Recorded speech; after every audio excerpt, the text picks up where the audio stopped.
Hey, everybody, Dave Hagan here. Today, we're going to talk about negotiating like a pro. That's today on the Financial Wellness Podcast.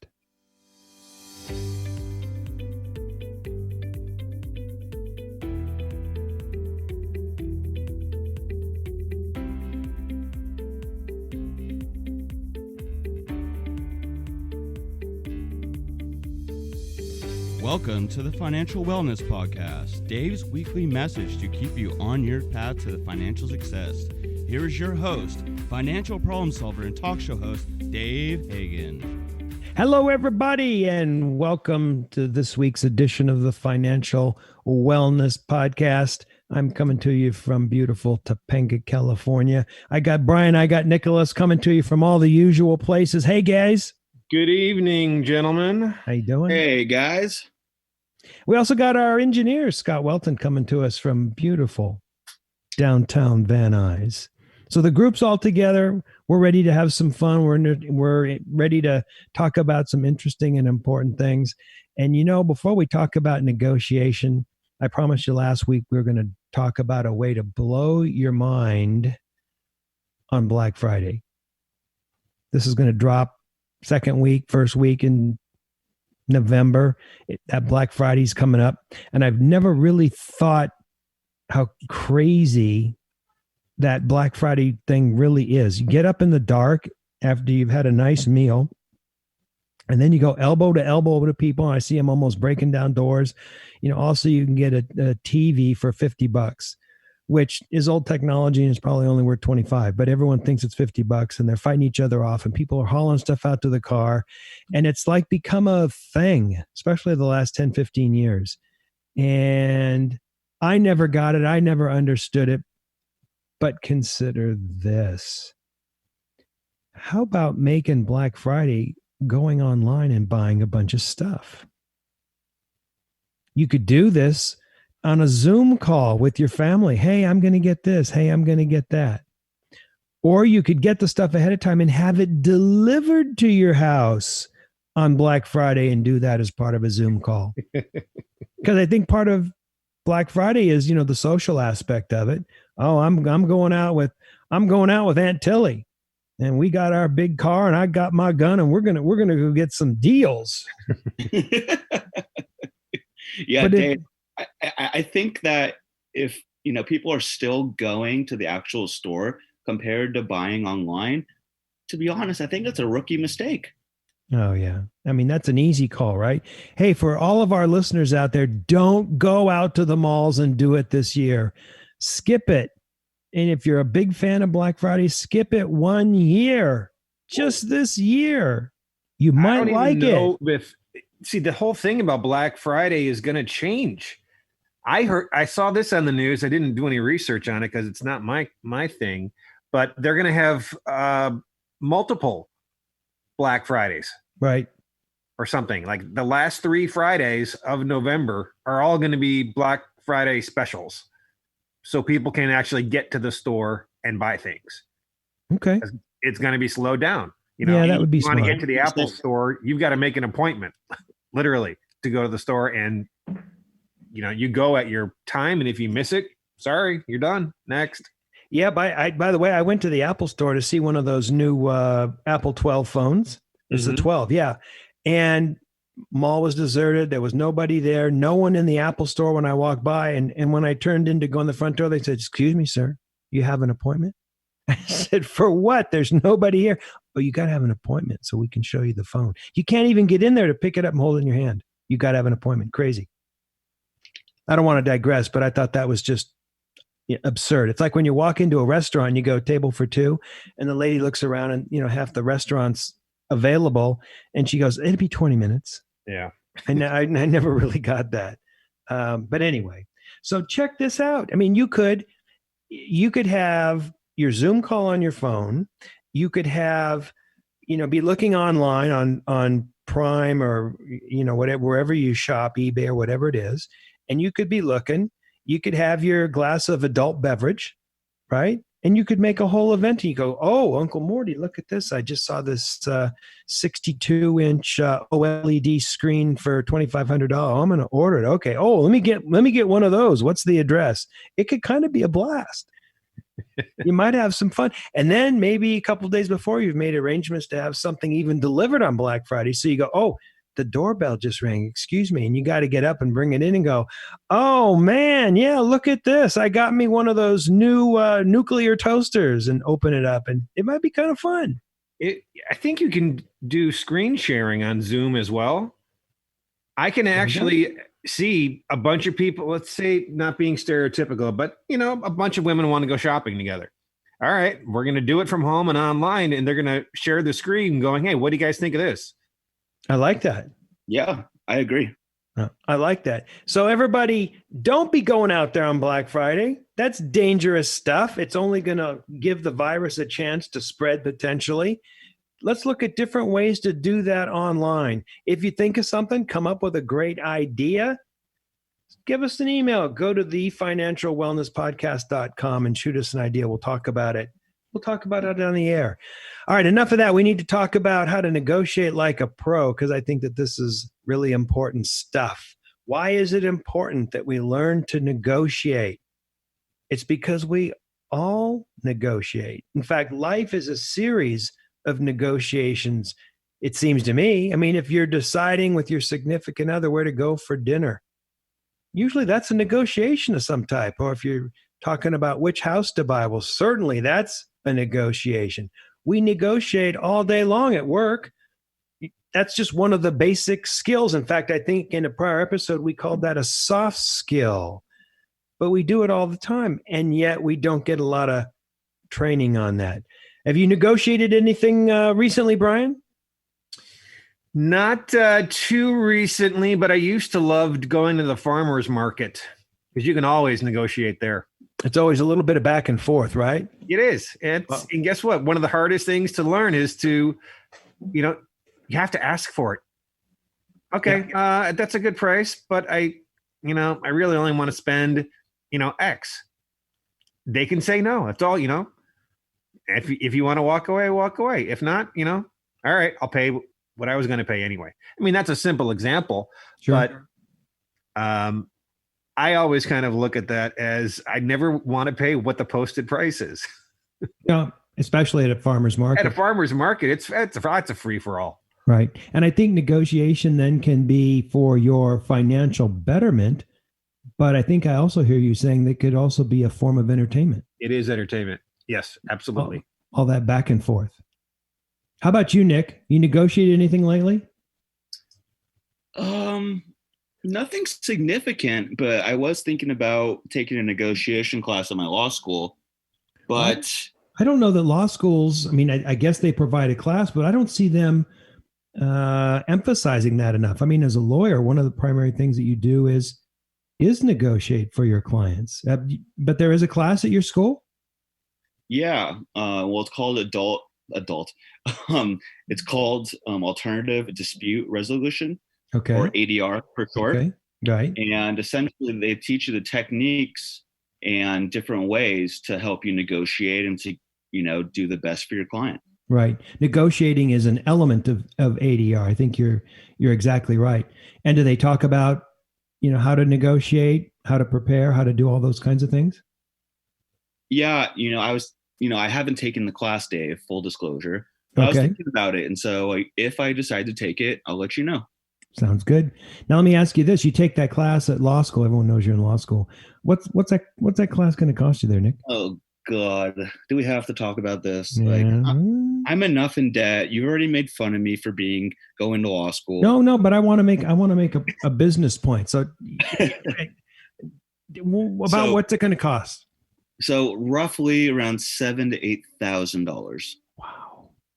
And what does that come with? Comes with hours of homework and preparation and debt. All right. So the reason that I brought this up is not to shame you, but to make this point to all of our listeners. You can go to law school with Nick and take a class on negotiation for $7,000 or $8,000, or you can listen to this episode of TFWP for free. What's a better deal? Just saying. Just saying. All right, so let's talk about negotiation. I never thought that I would negotiate that much as a young lawyer in law school, but you do every day, and I think the two guys have already proven that. And negotiation is part of daily life. And there's a number of books that you can get that talk about negotiation. And I came across an article in Inc. magazine, because I like to look through Inc. magazine for what people are thinking about, what people are talking about. And they came up with a list of best books to learn negotiation, some of which I even knew. So their first book was called Getting More: How You Can Negotiate to Succeed in Work and Life by Stuart Diamond. Write that down. Check it out. I haven't read it.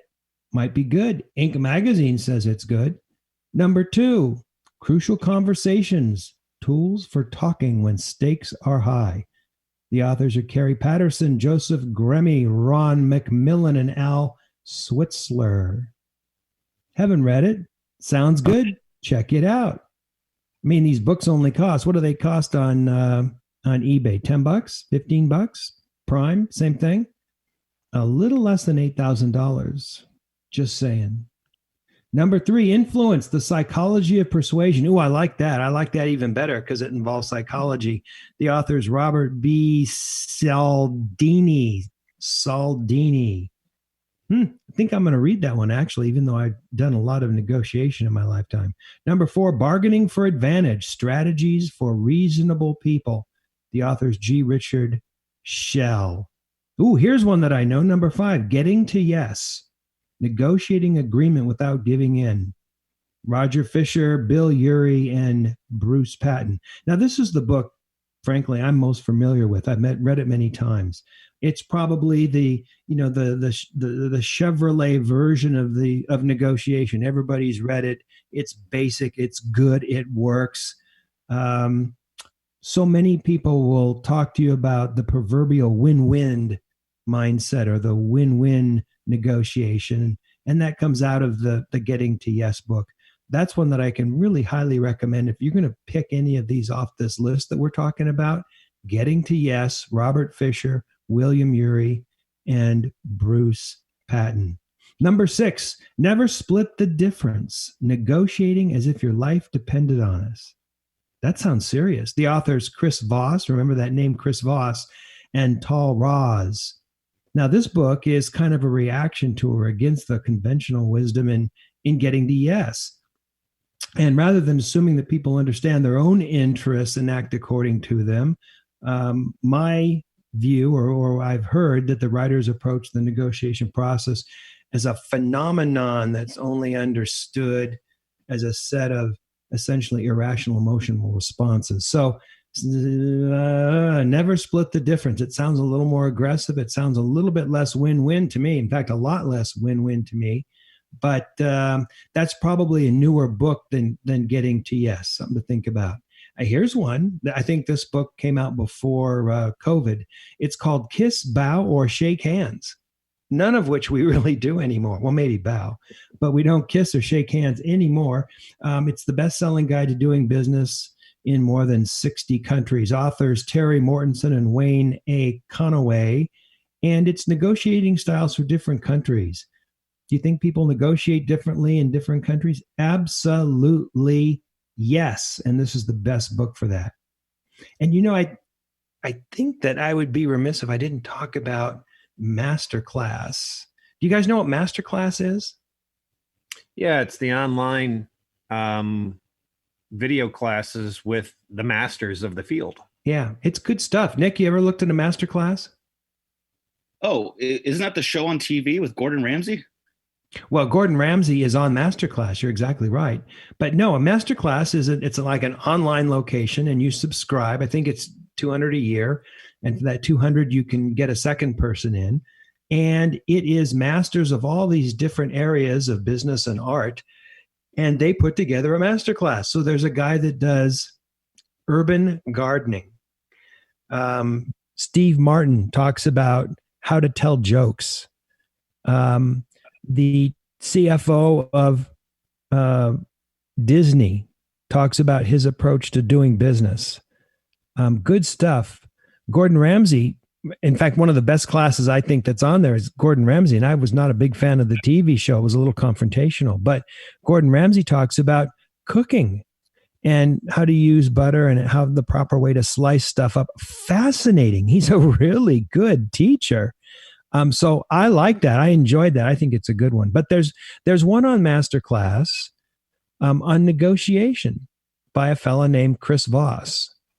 Do you remember that name? I just mentioned it. He wrote one of these books. He was the Never Split the Difference guy. Exactly. Good memory.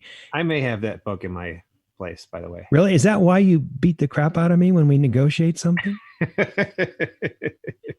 I'm doing the win-win, touchy-feely, good. Everyone comes out ahead, and you're going into these negotiations. Crush you. I will kick your butt, Dave Hagen. I like it. Maybe that's why I felt so beat up after our negotiation. I don't know.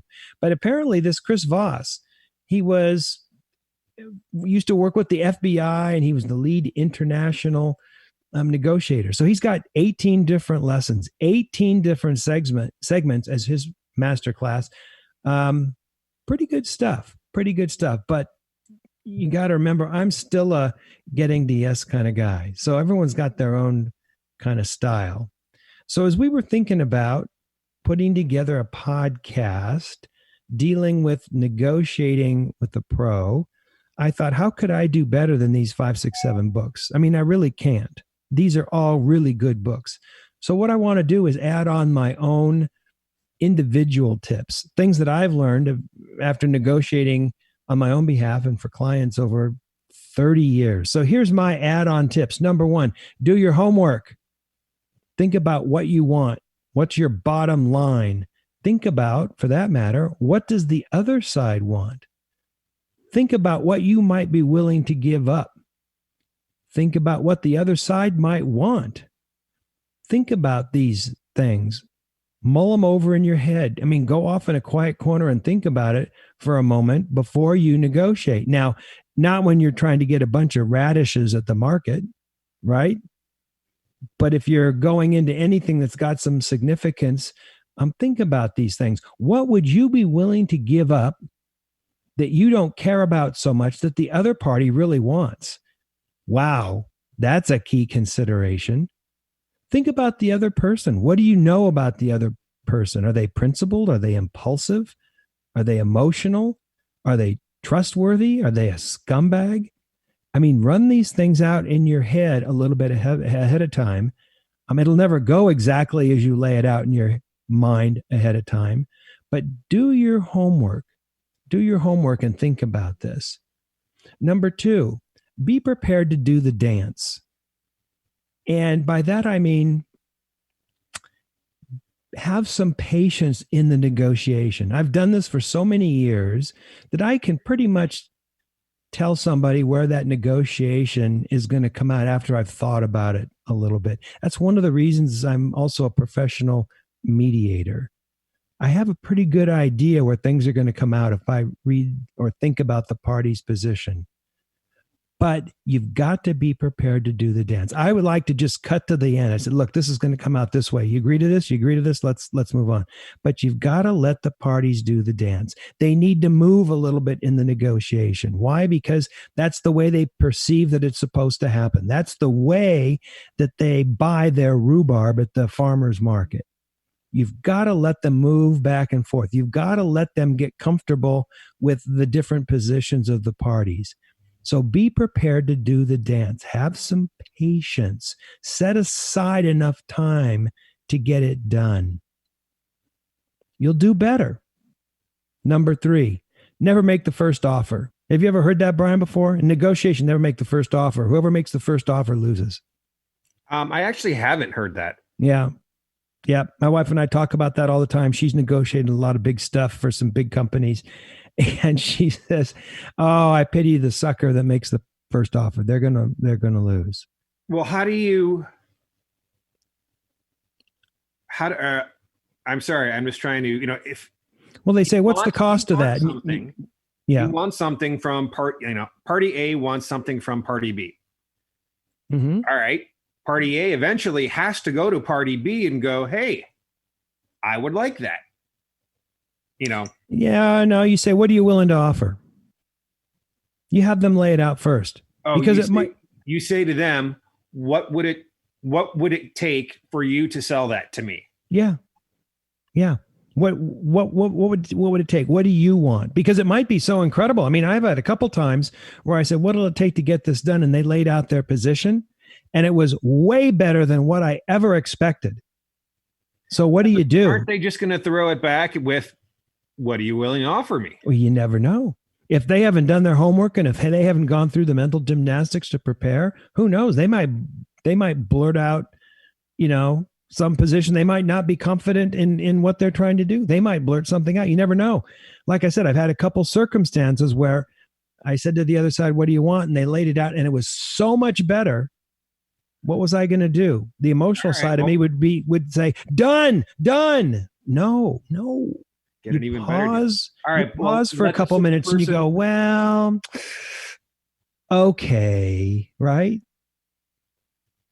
Let's assume the person is aware of this tactic and does not give you a number or a deal to think about. You eventually have to lead with something. Well, you got to get somebody to lay it out because you say, what are you willing to sell them that for? And they come back, well, what are you willing to pay? And you go back, what are you willing to sell it for? What are you willing to pay? This is one of the reasons we have multiple listing services for real estate. Someone finally has to commit something, right? But if you are trying to be the purchaser, then eventually, and you want it, you have to put a number out there. I guess I'm really kind of stunned by that. First offer usually loses. You never know what the other side's going to say. And if you can get the other side to lay out first, more often than not, you're going to do pretty well. Now, I guess I shouldn't say the first offer loses because as a getting to yes disciple, I got to believe that there aren't winners and losers, just people finding mutual interest and coming to an agreement at a number over a period of time. But there is a rule of thumb that the person who makes the first offer is usually not going to come out as well. Interesting. Yeah. Think about that. Yeah. Number 4, always try to think a few steps ahead. So think about it. If I say this, they'll say this, I'll say this. You don't want to pin yourself in a corner. You don't want to lay out your best offer right away. Think ahead. Most people aren't thinking ahead. Think a few steps down the line. Number 5, and this is me again, these are my tips. Think win-win. I'm a big proponent of that getting to yes. Maybe not necessarily winners or losers, but 2 people or 2 parties that can say yes. Going into a negotiation, it's not about grinding or defeating the other purpose or the other party. It's about finding areas of mutual commonality, trying to find a way for people to give and get a little so that they can walk away thinking, well, I guess that was a win-win. Of course, the other way to look at it, and this is when I mediate cases, if both parties walk away from a mediation and it's settled and they both think, I could have done maybe a little better. Well, maybe that's the definition of a good settlement. Or if everybody to an agreement walks away a little unhappy, maybe that's a definition of a good agreement. Everybody gave a little bit of something up. But think win-win. And it's not about defeating the other person. It's about finding commonality, getting people to agree, and coming out at a spot that you're comfortable with. Maybe a spot that's a little better than you thought you might have otherwise had. My 7th tip, always be ready to walk away at the end of the day. I always tell people no deal is better than a bad deal. It's no shame if you can't come to win-win, or it's no shame if you can't get to yes. You'd like to. In a lot of circumstances, it's really important. But if you can't get a reasonable deal, no deal is better than a bad deal. So think about that. How about you guys? You guys have anything you've had? I mean, you guys have negotiated tons of stuff over your lifetime. Nick, you got any thoughts? Yeah, Dave. Something I've learned, through my 2.5 years of law school now, is to never, absolutely never bid against yourself. What do you mean by that? I know what you mean, but for the listeners, what do you mean by that? Sure. So let's say I throw you an offer, $100,000 for a widget. Mm-hmm. And I'm really desperate to get that widget. And you're taking your time. Just, I don't like the offer, using these tips. Mm-hmm. And the wrong thing to do would be to throw out a second offer and say, Dave, I'll give you $110,000. Because what I've learned is that shows that the person is desperate, and it shows they're coming from a place of weakness, which is not the place you want to be in a negotiation. Mm-hmm. And you have to be patient. Exactly. You have to be patient. Or if you throw out an offer and the other side says, that'll never work, I will never accept that, don't go back with another offer. The answer is, well, if you don't like that, tell me what you think. Exactly. Never bid against yourself. And people do this stuff all the time, right? They bid against themselves, or they go, well, it was a really bad deal, but, and I shouldn't have done it, but I did it. Well, why'd you do it? Going back to my previous point. These are just some basic rules of thumb, it seems to me, that people should think about when they're negotiating it. How about you, Brian? Anything to add? I've got a quick thing, and it's just get comfortable with the silence. Yeah. And that kind of goes with what Nick was saying in terms of being patient, but also be comfortable in that patience and don't speak first. Right. You can maintain eye contact. You can look at them. It's just, you're not walking away. It's just, you're waiting for the other person to make the next move. And eventually, social norms, someone will speak. Right. So you can train yourself, to not speak. The other silence can be a weapon. Yeah. In that case, if you learn how to use break. that. I like that. That's a good idea. Well, everybody, there you have it. 6 or 7 really good books, including Getting to Yes, including the opposite of getting to yes. Never Split the Difference. A couple of really good books, a couple other suggestions from Inc. magazine, 7 add-ons from Dave Hagen, an add-on from Nick, an add-on from Brian. And guess what? It did not cost you $8,000. It's free because you're smart enough to listen to the Financial Wellness Podcast. That's all we got this week. That's a wrap. Thank you, Brian. Thank you, Nick. Thanks, guys. You to all the listeners. Great to have you guys. This is Dave Hagen, and you've been listening to the Financial Wellness Podcast.